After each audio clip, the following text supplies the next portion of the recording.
여러 명이 같이 지어야 돼요. 그래서 부분 파트를 맡아야 되는데 이 설계도가 그때 굉장한 역할을 하죠. 자, 그렇다면 이런 큰 건물일수록 첫 번째는 전도가 필요합니다. 다른 말로 가장 큰 거. 그리고 두 번째는요, 이 층마다 전도가 있다면 이 층마다 한 칸 한 칸씩 층이 필요합니다. 이걸 중간 설계도라고 합니다. 한 층 한 층. 그리고 층이 끝났다면 방이나 아니면 그 디테일한 그런 부분들 있잖아요. 이걸 가장 작은 방 설계도까지 만들어야 됩니다. 이렇게 세 종류의 설계도가 모두 다 있는 사람을 비전이 있는 사람이다, 이렇게 이야기할 수 있죠. 사람으로 그러면 비유 한번 해볼게요. 목적 중에 첫 번째 가장 큰 전도가 장기 목표입니다. 장기 목표. 그리고 두 번째는요, 중기 목표. 그리고 마지막 세 번째는 단기 목표. 이렇게 세 장의 목표들이 다 들고 있는 사람을 비전이 있는 사람이다, 이렇게 할 수 있습니다. 그럼 지금부터 비전을 발견하고 디자인하는 세 가지 방법과 행동까지 한번 알아보도록 하겠습니다. 먼저 첫 번째는 역산 스케줄링입니다. 그 역산 스케줄링은 뭐냐면 거꾸로 나눈다라는 겁니다. 자, 그 전에 제가 질문 하나 할게요. 여러분, 목표나 계획을 세우실 때 보통 그 마감 시한을 기점으로 그 앞에서부터 세우십니까? 뒤에서부터 세우십니까? 즉 1번부터 현재부터 시작해서 차근차근 가서 마감 기한까지 해서 끝내야지, 이렇게 목표를 세우십니까? 아니면 2번 미래 시점부터 완성했다 치고 전 그래서 오늘로 옵니까? 저는 사실 이걸 몰랐을 때는 1번으로 주로 계획을 세웠습니다. 여러분도 방학 때 계획 한번 다 세워봤잖아요. 그러면 이렇게 해서 해야지 하면 어떻게 됩니까? 에이, 내일부터 하지 뭐. 그렇게 하다 보면 계약하기 며칠 전, 한 2, 3일 발등에 불 떨어지면 그제서야 미친 듯이 합니다. 저도 그랬거든요. 여러분 대학생들이니까 레포트 제출할 때 어떻게 제출하십니까? 레포트 제출할 때 많은 분들이 이렇게 제출하죠. 막 급해가지고 시간 많을 때는 안 하다가 급할 때 발등에 불 떨어지면 그제서야 미친 듯이 합니다. 제가 대학교 외래 교수였거든요. 학생들한테 실제로 이렇게 내보면 대부분의 학생들은 그 레포트를 하루 이틀 전에 합니다. 심지어는 당일날 하는 사람도 있어요. 신기하게 그렇습니다. 그런 사람들의 특징은 1번으로 세웁니다. 그리고 내일로 미룹니다. 그런데 이걸 첫 번째는 순행 스케줄링이고요. 두 번째는 역산 스케줄링입니다. 성공하는 사람들은 1번으로 했을까요? 2번으로 했을까요? 네, 맞습니다. 성공한 사람들은 역산으로 거꾸로 한답니다. 자, 꿈을 거꾸로 하는 거는 정말 이순신 장군에 대한 이야기입니다. 김명민 씨 아니고 이순신 장군입니다. 제가 이 불멸의 이순신이라는 드라마를 들고 온 이유가 있습니다. 제가 이 드라마를 보다가 정유재란이 일어날 때쯤에 이 선조가 첩보를 하나 접합니다. 부산포에 지금 왜적이 다시 재차 란을 일으킨다. 정유재란이죠. 일으킨다. 이순신, 너 나가 싸워. 그럽니다. 이순신이 그때 당시에 여수가 본진이었고 뭐 한산도 여기 왔다 갔다 이렇게 하고 있었는데, 이순신이 이 아무리 어명이라도 나가 싸우면 부산포까지 가는데 격군들 노져가지고 가면 거기서 지친 상태에서 싸웠을 땐 승산이 없다라고 판단했습니다. 즉 질 것 같았습니다. 그래서 손조에게 적습니다. 막 이렇게 핑계, 멀다 핑계대고 마지막에 이렇게 적죠. 전하, 저는 이기는 싸움만 출정할 수 있습니다. 다 보냅니다. 손조가요, 오명을 거역해 잘 살펴보면 23번 싸워서 23번 다 이깁니다. 과연 이게 가능할까요? 저는 불가능하다고 봅니다. 왜냐? 당시의 병력상으로 왜가 유리했을까요? 조선이 유리했을까요? 물론 조선이 유리했을 때도 있었지만 대부분 왜가 더 유리했을 겁니다. 그런데 어떻게 이렇게 전승을 거두었을까요? 그 비밀 찾으셨나요? 제가 앞에 그 사극 스토리 이야기할 때 은근슬쩍 넣어놨는데, 손조에게 쓴 편지 마지막 문구였습니다. 전하, 저는 이기는 싸움만 출정할 수 있습니다. 바로 이순신 장군은 이기는 싸움만 출정했기 때문에 그랬습니다. 50대 50으로 싸워도 반반인데 이걸 다 이겨냈지 않습니까? 이순신 장군은 계획을 짭니다. 야, 이기는 장소에서 우리가 싸우자. 우리가 유리한 장소. 그럼 유리한 장소에서 어떤 전법을 쓸까? 하객진도 있고 뭐 일자진도 있고 많잖아요. 그럼 이 일자진을 이렇게 해서 하려면 어떻게 해야 될까? 뭐 역산으로 계속 나누는 겁니다. 그러면 배를 이렇게 이렇게 미끼선은 누가 나가고, 그리고 이게 포는 누가 쏘고 막 이런 거 막 합니다. 그럼 미끼선은 또 빨라야 되잖아요. 그럼 빠른 격군들만 다 시켜서 하루에 격군 훈련을 몇 시간씩 시킵니다. 그리고 포 훈련도 몇 시간씩 시킵니다. 그리고 포가 한쪽 방향으로 나가잖아요. 그리고 나서 뒤쪽으로 회전해야 되잖아요. 그 회전 훈련하는 또 격군들 훈련합니다. 이런 식으로 매일매일 훈련합니다. 그랬기 때문에 이순신 장군은 이기는 시간에 이기는 장소에서 이기는 전법으로만 싸웠습니다. 그랬기 때문에 23번 싸워서 23번 다 이겼습니다. 자, 여기 힌트가 있었죠. 바로 이거였습니다. 예전에는 역산 스케줄링이라고 이야기하지 않고 손자병법에는 이런 이야기가 있더라고요. 승병은, 이기는 병사는 선승 이후 구전이라, 이긴 다음에 싸우고요. 패병은 선전 이후 구승이라, 먼저 붙은 다음에 싸움을 청한 다음에 그 다음에 승리를 갈구한대요. 야, 이 말이 너무 멋있더라고요. 바로 역산 스케줄링이었습니다. 네 자로 한번 줄여볼게요. 선승 구전, 이긴 다음에 싸운다라는 겁니다. 역산 스케줄링과 똑같죠.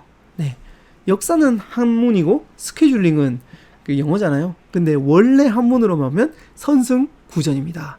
이긴 다음에, 즉 승리한 다음에 거꾸로 가서 준비하면 됩니다. 메타인지가 너무 낮았던 거예요. 저를 과대평가했습니다. 난 다 할 수 있을 거라고 생각했어요. 근데 내 근육의 양은 얼마 안 되면서 정말 무거운 아령을 드는 것과 똑같습니다. 그래서 저는 다 실패했는데요. 이걸 알고 나서부터 한 10년 전이네요. 그때서부터 지금까지는 매년 목표의 80%는 달성을 했습니다. 그 방법이 뭐냐? 바로 이 방법이었습니다. 저는 이 스티븐 기즈라는 사람을 보고 약간 벤치마킹을 했는데요. 이 스티븐 기즈는요, 저처럼 매년 목표에 실패를 합니다. 그러다가 야, 올해는 나 실패 안 하는 목표 세워야지, 팔굽혀펴기 하나만 하자, 그렇게 합니다. 물론 어떤 사람은 팔굽혀펴기 하나 쉬울 수 있지만 이 스티븐 기즈에게는 매일 하루에 한 개, 즉 이 팔굽혀펴기 한 개 한다는 게 앞에 나왔던 스페시픽, 그 팔굽혀펴기라는 게 확실하잖아요. 그리고 두 번째 미저러블, 측정 가능한 하나, 딱 됐잖아요. 그래서 했는데요. 문제는 여기서 어테이너블, 할 수 있는 만큼만 했어요. 한 개, 딱 하나만 합니다. 물론 한 개 하고 나니까 관성이 붙어서 어느 날은 10개, 어느 날은 20개, 어느 날은 턱걸이, 이런 식으로 했대요. 그리고 하고 나서 된다. 그러고 나서 그 달력을 구해가지고 X를 매일 쳤대요. 매일 했는 날 X를 매일 칩니다. 이야, 내가 해냈구나. 한 달 하고 나니까 그래, 나 1년까지 꼭 하고야 말겠어. 어떤 날은 자기도 깜빡하고 안 했는데 누워서 달력을 봤는데 내가 X를 안 쳤던 거예요. 그래서 빨리 하나 하고 X를 쳤대요. 그렇게 1년을 하고 나니까 몸이 굉장히 좋아졌고요. 그보다 1년에 이 달력을 완성시켰잖아요. 이야, 이제 행동에 대한 근육이 생겼어요. 다른 말로 습관의 근육이 생겼어요. 야, 나 할 수 있겠다. 야, 그럼 팔굽혀펴기 한번 했으면 이번에는 내가 좀 싫어하는 책에 도전해봐야 되겠다. 하루에 책을 한 페이지만 보자. 한 페이지만. 그림 없는 걸로 한 페이지만. 그렇게 마음 먹고 하루에 한 페이지로 다음에는 업그레이드를 합니다. 목표를. 근데 근육이 붙은 상태라서 이게 크게 느껴지지 않아서 또 합니다. 2년째도 달력을 완성시켰습니다. 마지막 3년째도 이번에는 봤다면, 소비였다면 이번엔 생산을 하자, 써보자. 그래서 하루에 2페이지 써봤습니다. 써봤는데요, 와, 이것도 성공합니다. 그래서 트위터, 블로그 이런 데다가 복사해서 막 여러 군데다 넣었대요. 이 중에서 하나의 글을 보고 이거 글 괜찮은데 해서 출판사에서 연락이 왔대요. 그래서 책을 출간을 합니다. 그 책이 바로 습관의 재발견이라는 책입니다. 여러분들께 저는 이 습관의 재발견 꼭 추천드립니다. 정말 쉽고요, 정말 재밌습니다. 그리고 여러분들도 움직이게 될 겁니다. 저도 움직였거든요. 자, 보시면 여기 이렇게 적혀있죠. 내 인생의 기적은 매일 밤 팔굽혀펴기 한 번에서 시작되었다. 게다가 운이 좋아서 아마존 베스트셀러 분야별 1등을 합니다. 와, 대박이었습니다. 아, 여기 비밀력이 있네요. 작게, 사소하게, 가볍게 시작하라. 만약 여러분들이 어떤 일을 해낼 수 있는 능력이, 습관이, 근육이 적다면 작고 사소하고 할 수 있는 만큼 하라는 겁니다. 아프리카에 가서 사람들이 이렇게 다 물동이를 들고 강까지 왔다 갔다 하면서 하루 종일 물만 기르러 다니는 겁니다. 그래서 야, 이거 물론 먹고 살기 위해서 물 기르는 것도 좋지만 우리 이 파이프를 만들어 가지고 강에서 물을 끌어다 옵시다, 이렇게 생각을 해서 추장을 데려놓고 이야기를 합니다. 추장이 그 얘기를 듣고 알겠다, 그러면 우리 그 부족들과 상의해보고 오겠습니다 하고 갔다 왔습니다. 며칠이 지나서 이 추장은 이렇게 이야기합니다. 우리 부족들이랑 이야기해봤는데 물 기르러 너무 바빠서 그 파이프를 만들 정신이 없어요. 안 돼요. 이렇게 합니다. 선교사는 어이가 없었습니다. 아니, 굳이 이걸 안 해도 되는데 라고 설명을 해도 이걸 파이프라는 걸 모르는 겁니다. 그래서 결국은 계속해서 이 아프리카 사람들은 물동이를 왔다 갔다 들고 다닌다라는 겁니다. 참 안타까운 이야기인데요. 저도 어쩌면 그랬을지도 모릅니다. 왜냐하면 이 사람들에게 진짜 중요한 시간은 뭡니까? 네, 맞습니다. 우리가 파이프라인이라는 걸 잘 모르잖아요. 모르니까 이걸 선택 안 하는 건데, 하루에 물동이를 먹을 만큼만 딱 들고요, 나머지는 최대한 아낀 상태에서 파이프라인을 조금씩 늘려가면 한 1년 정도만 하면 그 다음부터는 왔다 갔다 안 해도 되잖아요. 뭐가 중요한지 모르는 겁니다. 우리 영화에 그 명대사 있잖아요. 무엇이 중요한디? 무엇이 중요하냐고. 무엇이 중요한지 잘 몰라요. 다른 말로 우선순위를 잘 모릅니다. 자, 그러면 제가 이 우선순위에 대해서 설명을 한번 하겠습니다. 시간을 갖다가 이렇게 4분면으로 나누면 이런 모양이 됩니다. 그런데 중요도가 이 Y축이고요. 긴급하냐, 바쁘냐, 안 바쁘냐, 이게 바로 X축입니다. 보시면 중요한데 긴급한 일은 1번입니다. 예를 한번 들어볼게요. 시험입니다. 내일 시험 공부하는 거 중요합니까, 안 중요합니까? 중요하죠. 근데 긴급합니까, 안 긴급합니까? 내일이면 긴급합니다. 1번 유형입니다. 발등에 불 떨어진 그런 유형이죠. 2번은요. 중요한데 긴급하지 않은 일입니다. 2번 유형인데요. 어떤 일이 있을까요? 예를 들어서 뭐 사람마다 물론 다르겠지만 다이어트 중요합니까, 안 중요합니까? 엄청 중요합니다. 근데 오늘 안 한다고 죽습니까, 안 죽습니까? 안 죽어요. 독서 중요합니까, 안 중요합니까? 다 알고 있잖아요. 중요합니다. 그런데 오늘 안 하면 어떻게 돼요? 안 죽어요. 네, 이게 2번입니다. 그래서 2번 일은 내일 하지 뭐, 이렇게 말하는 사람이 많습니다. 3번 유형 볼까요? 3번 유형은 긴급한데 중요하지 않은 일입니다. 자, 뭐 예를 들어 누가 심부름 시켰습니다. 사실 내 인생에 그렇게 중요한 일은 아닌데 긴급합니다. 예를 들어 회사에 다니는 사람이라면 뭔가 이게 부장님이 뭔가를 하랍니다. 근데 솔직히 내 일이 아니기 때문에 누가 심부름이기 때문에 중요하진 않지만 긴급한 일입니다. 선배가 시키는 일 마찬가지고 교수님이 뭔가를 심부름, 이런 게 3번 일이 되겠죠. 자, 마지막 4번 일은 뭐냐? 긴급하지도 않고 중요하지도 않은 일입니다. 어떤 일이 있을까요? 여러분, 카톡 하는 거 긴급합니까? 에이, 지금 당장 안 해도 돼요. 중요도 안 합니다. 그래서 4번 일이 되겠죠. SNS 마찬가지로 중요하지도 않고 긴급하지도 않습니다. 하지만 긴급하게 느낄 뿐이죠. 그리고 또 뭐 있습니까? 게임 긴급하지도 않고 중요하지도 않습니다. 또 뭐 있죠? 유튜브, 또 뭐 있죠? TV 많습니다. 이런 일은 정말 하등 쓸데없는 일입니다. 자, 여러분들은 이 4가지 일 중에 하루에 시작할 때 무엇을 가장 먼저 하시겠습니까? 사람마다 다르지만 저는 이 질문을 처음에 딱 들었을 때, 야, 이 질문 너무 쉬운 거 아니야? 1번 아니야, 1번. 1번. 왜? 중요한데 긴급하잖아. 빨리 해야 되잖아. 1번이야, 1번. 저는 1번에 손 들었습니다. 여러분들은 몇 번에 손 드셨나요? 네. 근데 성공한 사람들은 1번이 아니라 우선순위를 2번에 둔답니다. 에? 왜 2번이에요? 1번 아니에요? 그렇게 하는 사람들 많습니다. 제가 설명을 한번 할게요. 사람은요, 에너지가, 하루의 에너지도 정해져 있죠. 하루의 에너지가 정해져 있는데 아침에 하는 일은 대부분 합니다. 그런데 저녁에 가면 갈수록 힘이 빠집니다. 그러면 자꾸 미뤄요. 대표적인 예로 한번 볼게요. 체육을 하거나 아니면 운동을 하거나 헬스장을 다니는 사람들 잘 봐요. 이런 사람들 헬스장에 가면, 아침에 가면 매일 오는 사람이 매일 동일한 시간에 나갑니다. 그런데 저녁에 오는 사람은 매일 올까요, 안 올까요? 안 옵니다. 왔다가 빠졌다가 왔다가 빠졌다가. 심지어는 월요일날 많이 옵니까? 금요일날 많이 옵니까? 월요일날 많이 옵니다. 네, 연으로 치면 연초에 많이 올까요? 연말에 많이 올까요? 연초에 많이 옵니다. 왜? 그때 당시에 이제 의지력, 에너지가 막 불타오르잖아요. 불타오르네. 아닙니까?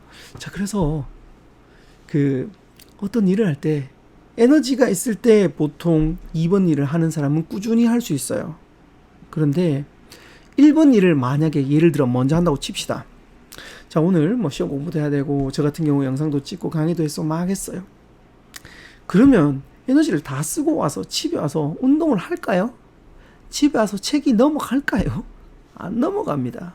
1번을 먼저 해버리면 2번은 내일로 미뤄집니다. 그래서 다이어트는 내일부터 하고 독서는 내일부터 하고 전부 다 내일부터 한대요. 그래서 2번이 자꾸 밀립니다. 근데 여러분, 인생 전체로 놓고 봤을 때 물론 시험도 중요하지만 운동이 건강이 중요하죠. 운동, 책 읽는 것도 중요합니다. 근데 미뤄서는 안 되죠. 그래서 저는 여러분들께 꼭 말씀드리고 싶은 건 2번부터 하세요. 아까 설명해 드렸죠. 이 2번 일이요, 여러분 인생을 바꿀 수 있는 80%의 결과를 가지고는 그런 일일 겁니다. 그리고 나서 방금 말했지만 아침에는 이 배터리가요 꽉 차 있어요. 의지력이 꽉 차 있어요. 근데 밤이 되면요 점점 줄어듭니다. 그래서 밤이 되면 될수록 친구가 꼬시면 잘 넘어갑니다. 밤이 되면 될수록 내일로 미룹니다. 그래서 2번부터 하잖아요. 그러면 1번은 어쩔 수 없이 밤을 새서라도 합니다. 그래서 2번부터 하십시오. 저도 이걸 몰랐을 때는 바쁜 일부터 했습니다. 아, 그리고 하나 더 안 짚고 넘어가는 게 있네요. 바로 4번에 힘을 쓰는 사람들이 정말 많습니다. 요즘 SNS다, 유튜브다, 맨날 첫날 이걸 보고 다닙니다. 그러면 어떻게 됩니까? 1번 가고 2번 할 시간도 없는데 지금 4번에서 다 죽어납니다. 그래서 우리는 2번 일을 하기 위해서는 4번 일은 최대한 없애고 3번 일은 빨리 해치우고 2번 일을 집중하고 끝나고 나면 1번 일을 한다. 즉 결론은 2번을 핵심에 둔다였습니다. 자, 2번 일을 핵심에 두고 막 하잖아요. 그리고 여러분 그런 이야기 들어봤죠. 방해물이 있어요. 진짜 중요한 건 깊숙하게 집중해서 해야 되는데 집중하려고 그러는데 벗어납니다. 참고로 집중할 때 이 능력이 여러분들께 가장 효율적인 시간이거든요. 방해받지 않는 시간은 언제입니까? 근데 3,344개, 저도 사람인지라 대충 1년을 365일로 치고 그리고 토일 좀 빼주세요. 그럼 대충 300일이라고 치겠습니다. 300일이라고 치면 제가 이거 블로그에 몇 개 글 썼습니까? 몇 년 동안? 네, 맞습니다. 11년 동안 꾸준하게 1년에 평균적으로 300개 글을 썼습니다. 여러분들과 어떻게 이렇게 온라인에서 만날 수 있었을까요? 네, 맞습니다. 지금까지 3,340개의 글을 썼는데 이 중에 한 개 글을 보고 담당 선생님께서 연락이 왔고 그래서 제가 온라인 강의를 찍었습니다. 이게 바로 방법이었습니다. 하루에 한 개씩 꾸준하게 하니까요. 특히 그 달력에다 체크해 가면서, 자, 블로그에 글 쓰는 일은 내일로 미뤄도 돼요. 근데 내일로 미루지 않고 최대한 씁니다. 2번 일이죠. 그렇게 했더니 제 인생이 바뀌었습니다. 그렇다면 여러분들의 이 2번 일, 중요한데 긴급하지 않은 일을 꼭 찾아내세요. 그래서 이걸 찾아서 언제 한다? 가급적이면 오전, 가급적이면 앞에, 그리고 매일매일 해서 달력에다가 그으세요. 그러면 처음 할 때는 아무런 변화가 없을 겁니다. 한 달이 지나면 스스로 뿌듯할 겁니다. 1년이 지나면 주위에서 조금 알아줄 겁니다. 10년이 지나면요 세상이 알아줄 겁니다. 지금까지 비전을 발견하고 디자인하라 함께 했고요. 그리고 혹시나 강의 중에 궁금한 점, 그리고 제 더 영상을 찾아보고 싶은 분들은 이창현 이렇게 치셔서 후기 보내주시면 답장 다 해드리겠습니다. 혹은 또 유튜브에서 필요하신 분들은 이창현 강사라고 치시면 답변을 모두 다 해드리도록 하겠습니다. 자, 더 좋은 거는요, 여러분 독서하는 습관 조금 길러주시면 좋을 것 같습니다. 제 인생을 바꾼 건 많은 것도 있지만 그 중에 또 하나가 바로 독서였습니다. 제 책이 있는데요, 물론 구매하라는 이야기 아닙니다. 아마 여러분들 학교에 가면 다 도서관에 구비가 되어 있을 겁니다. 빌려서라도 보시고 그리고 이 방법들을 구체적으로 실행을 하십시오. 마지막으로 한 말씀만 드리고 물러가겠습니다. Nothing happens until something moves. 내가 움직이기 전까지 나에게는 아무 일도 일어나지 않는다. 여러분들도 움직이셔서 여러분 인생의 변화를 꼭 가지고 왔으면 좋겠습니다. 지금까지 이창현 강사였습니다. 수고하셨습니다.